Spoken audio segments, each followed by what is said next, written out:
It happens in an instant. You wake up, check your phone, and see that market has crashed. The portfolio you spent years building has dropped 40% overnight. The news is screaming end of days. Bitcoin Twitter is in a panic. Your friends start to texting you. Is it over?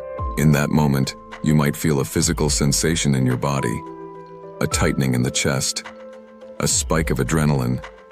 It is the ancient biological impulse to flee, to sell, to stop the pain.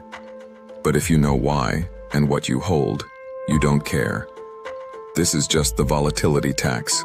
It is the price you pay for holding the best performing asset in the human history. But most people cannot stomach it. They go bankrupt not because they bought the wrong asset, but because they possessed the wrong mindset. In our previous video, we learned about low time preference, the discipline to build for the future. But discipline is easy when the sun is shining. The true test of the architect is how he stands when the storm hits. To survive the storm, we do not need more financial charts. We do not need better predictions. We need a philosophy of steel. We need a calm and regulated mind. We need Stoicism. 2,000 years ago, a former slave named Epictetus changed philosophy forever with a single simple observation. He called it the dichotomy of control. He said, "Some things are in our control and others not." It sounds obvious, but almost every source of anxiety in your life, and certainly mistakes you make in investing, can come to you from confusing these two categories. So then, what is not up to us? The economy, the interest rates set by the Federal Reserve, the regulations passed by our politicians, and most importantly, the price of an asset. You alone cannot control the price of Bitcoin. You can stare at the charts for 10 hours a day. You can pray. You can scream. You can lose your mind. But the market does not care. It is an external force, as indifferent as the weather. It is simply moved up and down by people's fear and greed. When you tie your emotional state to something you cannot control, like a green or a red candle, you are essentially enslaving yourself to luck. You are handing the keys of your peace and happiness to a chaotic external force. This is the definition of fragility. But then, what is in our control and how we react to it? It is our judgment. It is our conviction. And it is our action. The Stoic investor understands that the market is a mirror. It reflects your own internal state back at you. When the price crashes, the amateur investor, the high-time preference thinker, perceives this as bad. He tells himself a story. I am losing money. I am foolish. I must get out. This judgment creates the suffering and willingness to sell his position. That is the moment when usually wrong decisions are made based on irrational emotions. But the Stoic investor sees the exact same market movement, but applies a different judgment. Because he understands what he holds, and he has a plan what he wants to execute for his future self. He says, the price has dropped from the highs, and this is a great opportunity to acquire more scarcity for less fiat. He does not control the market crash, but he controls his reaction and emotions to it.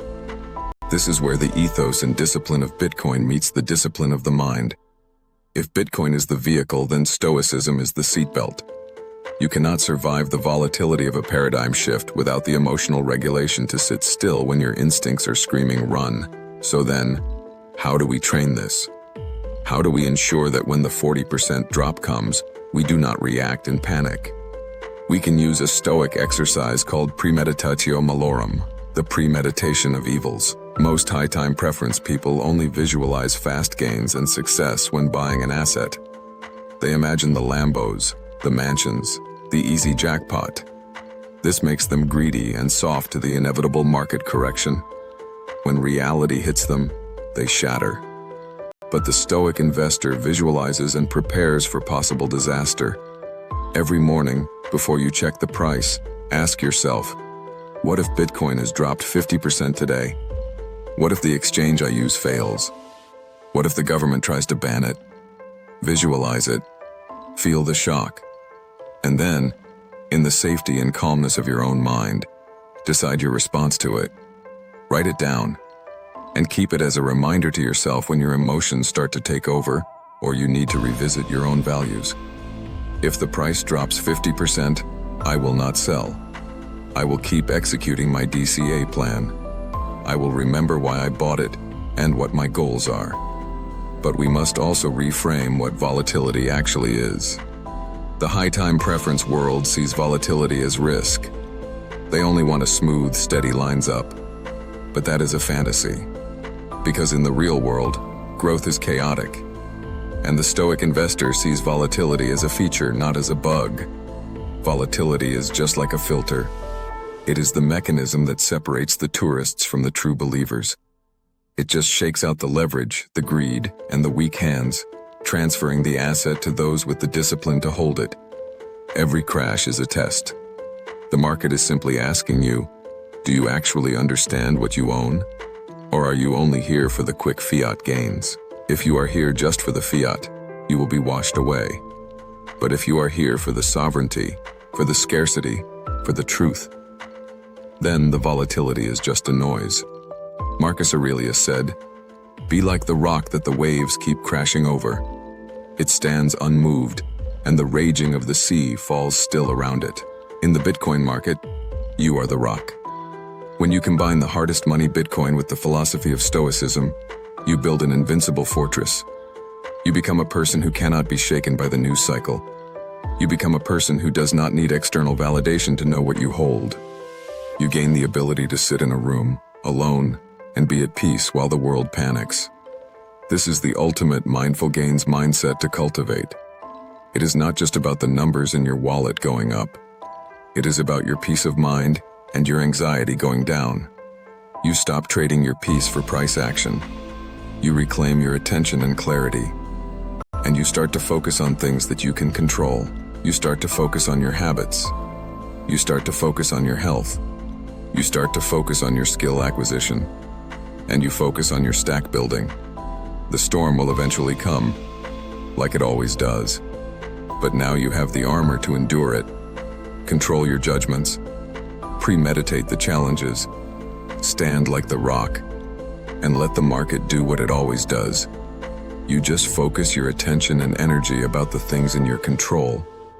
But there is one more vulnerability we must address. You can have the strongest mind and the hardest money. But if you do not truly own it, it can still be taken away from you. In the next video, we will discuss self-custody, the ultimate act of taking responsibility for your own sovereignty. Be curious, stay humble, and keep learning. Don't forget to subscribe and start to build your own legacy. Disclaimer: this content is for educational purposes only and is not financial advice.